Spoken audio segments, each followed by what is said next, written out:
皆さんこんにちは。世界のチャンナナです。このチャンネルではオーストラリアの生活情報やロードトリップについて紹介しています。今回の動画はオーストラリアの仕事についてです。オーストラリアでどのように仕事を見つけたのか、その仕事をするためにしたことやオーストラリアで仕事をして何を得たのか、この3つを職種ごとに分けて紹介します。まず私がオーストラリアに来た理由は、今流行りの出稼ぎではなくて、ただただ英語を話せる人生を手に入れたい一心でオーストラリアに飛び込みました。私自身日本ではネイリストをしていたんですが、オーストラリアでは何者なのって言われるぐらい様々な職種についてきました。日本にいたら絶対していなかっただろうなって仕事ばかりです。その職種は次の通りになります。食肉加工工場でコロナ除菌スタッフ、野菜を収穫する仕事、ウェイトレス、キッチンスタッフ、鉱山の村で働くスタッフ、美容サロンのレセプショニスト、ネイリストです。ネイリスト以外日本でしようと考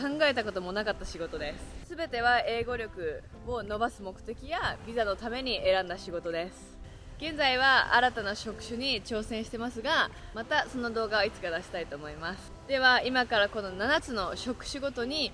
見つけた方法、そこで働くためにしたこと、その仕事をして得たものを紹介します。ネイリスト見つけた方法は2パターンあります。1つ目が Indeed、 日本でもおなじみの職探しサイトで求人を出している会社に応募して働いたケース。2つ目が直接お店に行くです。気になるネイルサロンに直接行って働いたケースになります。私はネイルサロンで働くときにすごい可愛いお店で働きたかったので、直接何軒か回って自分がここの雰囲気いいなって思ったところに話しに行って働いたケースです。直接お店に行くいいところは結構手っ取り早いですね。その雰囲気が見れたり、どういう人が働いているのか見れたり、あとは返信が返ってきやすいです。直接お店に行った時のコツは、まず絶対担当者と話させてもらうっていうことと、もし担当者がいなかった時は絶対にメールアドレスをもらってました。メールアドレスか電話番号、履歴書をメールで送りたいからっていう風に伝えましたね。ネイルサロンで働くためにしたことは、ネイルサロンでは資格よりも経験が重視されました。何ができるかとかを見るために、働く前にボスに自分の技術を見せます。だいたいポリッシュと、ジェルでワンカラーできるかっていう風に聞かれるぐらいで、あとはこっちで SNS っていうのが流行ってるので、それができるかどうかも聞かれました。特にオーストラリア発行のネイルの資格を求められることはありません。私の場合は日本での経験が3年あったので、もう日本での経験がありますっていうだけで、じゃあもう明日から来れるっていう風に言ってくれるところもありました。オーストラリアのネイルサロンで働いて得たものは、もともと私自身海外でネイリストをやってみたいっていう夢があったので、それがまず達成できました。あとは日本って結構職人の国じゃないですか。だから職人関係の仕事をしてる人って仕事見つかりやすいんだなって手応えを感じました。日本人っていうのがすごい有利になった仕事ですね。最初は全然英語が話せなくて接客もできなくてすごい悔しい思いをしたんですけど、反面英語が話せなくても技術があるだけで稼げるんだっていう圧倒的な自信にもつながりました。日本のネイルの技術がすごい高いってことを知れたし、あとは他のネイリストの子たちとも一緒に働くので、お客さんとどういう会話をしてるのかとかも聞けてリスニング力がつきました。食肉加工工場でコロナ除菌スタッフ見つけた方法は友達の紹介で見つけましたが、この仕事を見つけるまでが大変でした。この仕事を紹介してもらう前にも鬼のようにいろんなファームに連絡したんですね。そのセカンドビザのために。でも全然見つからなくて、最終手段で食肉加工工場に行くことになりました。食肉加工工場で働くためにしたことは、街を移動する決断をしたことです。当初ファームを探している時はサンシャインコーストと呼ばれる場所に住んでいたんですけど、全然仕事が見つからないので、食肉加工工場があるマッカイという場所に移動しないといけなかったんですね。でそのサンシャインコーストからマッカイまで車で10時間の距離があるんですよ。でこの仕事はビザの延長のために選びましたが、もう期間が迫っていたのでもう行くしかない状況でした。あとは街を移動するので早急な家探しをしなければいけなかったです。食肉加工工場で働いて得たことは、本当に異世界な世界が見れましたね。で私はみんなの休憩ルームを消毒する仕事だったので、お肉をさばいたりとかしてる工場内には入らず休憩場所だけにいたので、実際のその現場はちゃんと見れてないんですけど、話を聞いたりとか、動物の血がたくさんついてる人たちがたくさんいて、すごいところで働いてるなって思いました。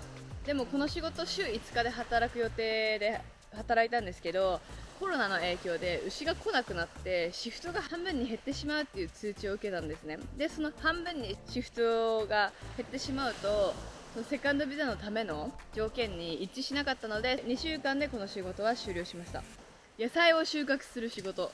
見つけた方法は友達の紹介です。ファームで働くためにしたことは、一つ前の食肉加工工場が働けなくなってしまって、ビザのためにまたすぐ仕事をしなければいけない状況でした。なのでセカンドビザのためにつながる仕事を見つけないといけなかったので、仕事を選ばず速攻友達が紹介してくれたファームに行きました。あともう一つファームで働くためにしたことは、ファームハウスに住むことです。もうファームハウスはすごい結構汚いんですよね。でも本当やるしかなかったんでやってみました。でファームの仕事をして得たことは、本当に自分の人生に合わない仕事を見つけられました。で本当に合わなかったんで2週間で辞めちゃいました。ウェイトレス、日本食のレストランでもローカルと呼ばれるオーストラリアのレストランでも働いてきました。英語を話せるようになるために接客をたくさんしたかったので、いつも高級なレストランで働いてました。で見つけた方法は3パターンあって、1つ目が直接お店に行く、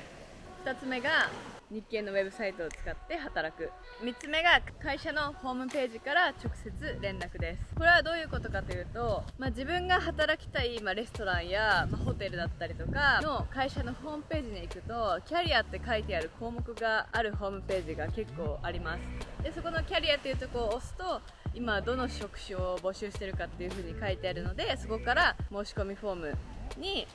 記入して申し込みする、または会社のホームページに連絡先とか E メールが書いてあるので、そこに直接 E メールをしてみるです。ウェイトレスとして働くためにしたことは RSA を取得するです。 RSA というのはお酒を提供する仕事をする人は持っておかないといけない免許みたいなものです。で私この RSA のテスト、もう本当オーストラリア来て英語が全然ダメな時に受けたので、1回落ちてめちゃくちゃ悔しかったんですよね。でもう1回受けて受かりました。そんな悔しかった思い出があります。ウェイトレスとして働いて得たものは、やっぱりスピーキング力、リスニング力もついたし、単語もたくさん覚えました。やっぱウェイトレスの仕事が一番英語伸びましたね。日本食レストランで働いてる時は、やっぱ日本食ってすごいオーストラリア人に愛されてるなって思いました。こんなに日本食って素晴らしいんだなってつくづく感じました。キッチンハンド、カフェのキッチンで働きました。キッチンハンドはシェフの補佐みたいな仕事で、その野菜を切ったり果物を切ったりする仕事です。キッチンハンドの仕事を見つけた方法は2パターンあります。直接お店に行って仕事をゲットした方法と、あとは日系のサイトを使って仕事をゲットした方法で、この時は日豪プレスでした。キッチンハンドの仕事をするためにしたことは特にありません。キッチンハンドの仕事をして得たことは、私はオーストラリアにいればいるほどオーストラリアの永住権欲しいなって感じるようになり、永住権の取り方を調べていると、シェフの道が一番取りやすいことが分かったんですね。でそれで私はシェフとかキッチンでの仕事が向いているかっていうのを試せたのが良かったです。鉱山の村で働くスタッフ、鉱山の村で働くスタッフを見つけた方法は、友達の紹介である会社を知って、で実際に会社に直接連絡をしました。鉱山で働くためにしたことは、鉱山の仕事はすごく人気なので、見つけるまで時間がかなりかかります。そのためにいろんなエージェントに連絡したり、会社に直接行ってどう探してるか聞いたり、なぜかというと連絡が返ってこないもん直接行った方がいい時もあったり、いろんな人から情報を集めて、どのエージェントで働いてるか、どの会社で働いてるかっていうのを聞いたりとか、実際にエージェントの会社に行ったら全部自分の個人情報とかをいろいろ書くんですけど、その書く書類もたくさんあるんで、書類書きまくったりとか、もう見つけるまでめちゃくちゃたくさんいろんなことをしました。で最終的に、いろんな情報を集めてる時に、その友達からの紹介で、ここの会社今募集してると思うよみたいなことを聞いて連絡してっていう形で、もう見つけるためにかなり行動しまくりました。多分今までオーストラリアで働いてきた仕事の中で一番大変でした。鉱山の村で働く仕事をして得たことはお金です。働く時間も長かったため週20万円稼げました。家賃も食事も込みなのでお金はすごく貯めやすかったです。初の飛行機出勤できたり、本当に異世界な現場で働くことができて面白い経験ができました。レセプショニスト見つけた方法は日系サイトの日号プレスです。そこで働くためにしたことは、今までのオーストラリアの経験があったからこそこの仕事がつかめたなって思います。なぜかっていうと、全く英語が喋れない状況だったら絶対に働けない仕事なので、やっぱレセプションってお客さんとコンタクト取ったりとか、予約の管理とか電話の受け答えとかもするので、今まで頑張って日常会話を話せるぐらいのレベルになっていたのでレセプショニストができました。オーストラリアに来た当初だったら絶対にできなかっただろうなっていう仕事です。レセプショニストの仕事をして得たものは、まつげエクステのサロンのレセプショニストをしたんですけど、一周回って美容業界、日本人と働く心地よさ最高って思いましたね。でやっぱレセプショニストの仕事なので、日常会話以上のビジネス英語に少し触れられるようになりました。以上が職種ごとの紹介でした。総合的に言えることは、全ての方法を片っ端からするしかないです。会社のホームページからも連絡、直接お店に行って話を聞く、ハウスメイトやホステルとかで出会った人たちとたくさん情報交換をする、仕事探しサイトを使う、この4つ全ての方法を使って私は仕事をゲットしてきました。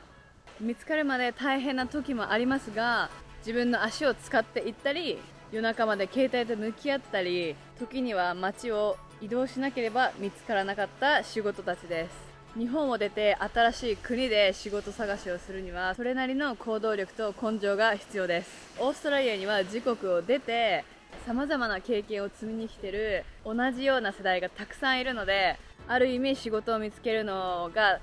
大変な時期はありますが、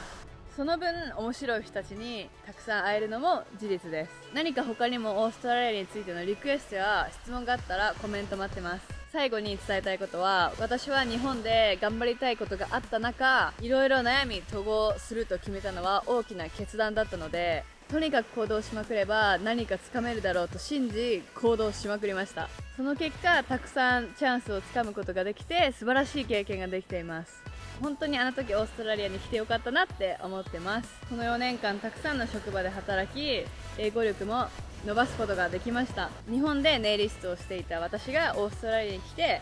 7つの職種で働けた経験をお伝えすることで、オーストラリアの職探しの参考になれば嬉しいです。最後までご視聴ありがとうございました。